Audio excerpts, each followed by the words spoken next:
අයිබෝන් සුපුරුදු පරිදි අදත් අපේ දෙයක් පිළිබඳව කතා කරන්න සූදානම්.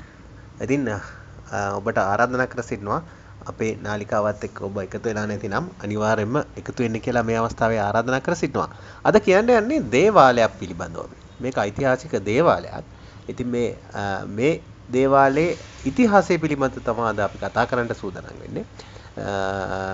විශේෂයෙන් මේක සඳහන් කරනවා නම් මේක ගොඩක්ම ප්‍රසිද්ධ වෙන්නේ මේ මාතලේ දිස්ත්‍රික්කයේ තියෙන මුතුමාරි අම්මාන් දේවස්ථානය ගැන තමයි අපි කියන්නේ. ඉතින් මේ මුතුමාරි අම්මාන් දේවස්ථානය ගැන කියනකොට විශේෂයෙන්ම මේ තේරු උත්සවය නිසා අනිවාර්යෙන් ප්‍රසිද්ධ වෙනවා. මොකද අලංකාර කරත්ත පහක් සහිතව මිනිස්සුන් විසින් ඇදගෙන යන කරත්ත පහක් වීදි සංචාරය කරනවා. ඒ නිසාම තමයි මෙන්න මේ දේවාලය ප්‍රසිද්ධ වෙලා තියෙන්නේ.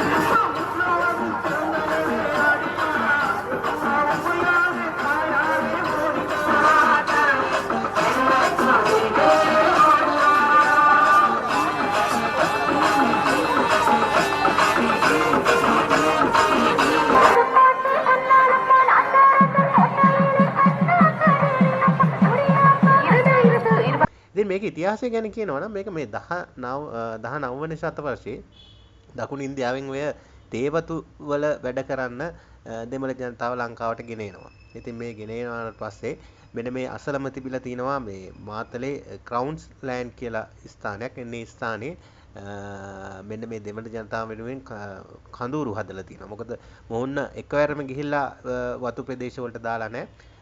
ඕන්න ස්ථානගත කරන්න ඉස්සල්ලා ඒ ස්ථානයේ රඳවලා තිබිලා තියෙනවා මෙන්න මේ සුදු ජාතිකයන් විසින්. ඉතින් ඊට පස්සේ තමයි ඕන්න අදාළ ප්‍රදේශවල වල වතු වැඩ සඳහා යොමු කරලා තියෙන්නේ. ඉතින් මේ අතරතුරේදී මේ අද දේවාල ඉදි කරලා තියෙන තැන බෙලි ගහක් තිබ්බා කියලා කියනවා.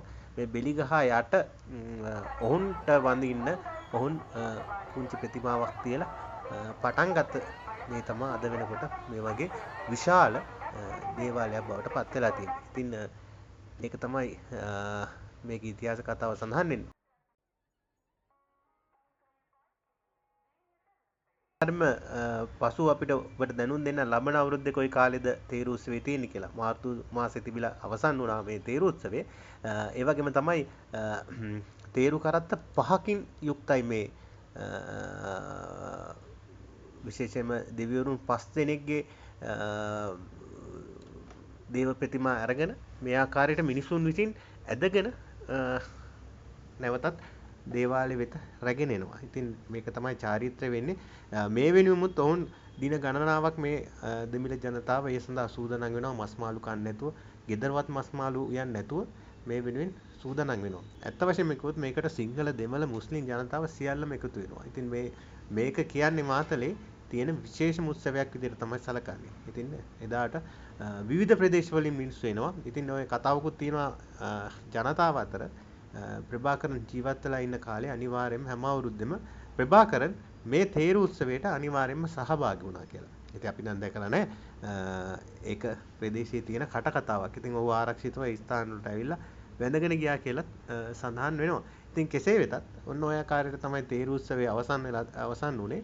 අනිවාර්යයෙන්ම ලබන සැරේ ඔයාලට කියන්නම් තේරු උත්සවය කොයි ආකාරයෙන් තියෙන්නේ කවදාද තියෙන්නේ කියලා පුළුවන් වුණොත් ඇවිල්ලා බලලා යන්න. මේක අපූර්ව සංස්කෘතියක්. මම හිතන්නේ ලංකාවේ දෙවෙනියට ලොකුවටම කරන තේරු උත්සවය කිව්වොත් මා නිවැරදි. එහෙනම් අදට ගිහින් එන්න තවත් දවසක හමු වෙමු. සුබ දවසක්.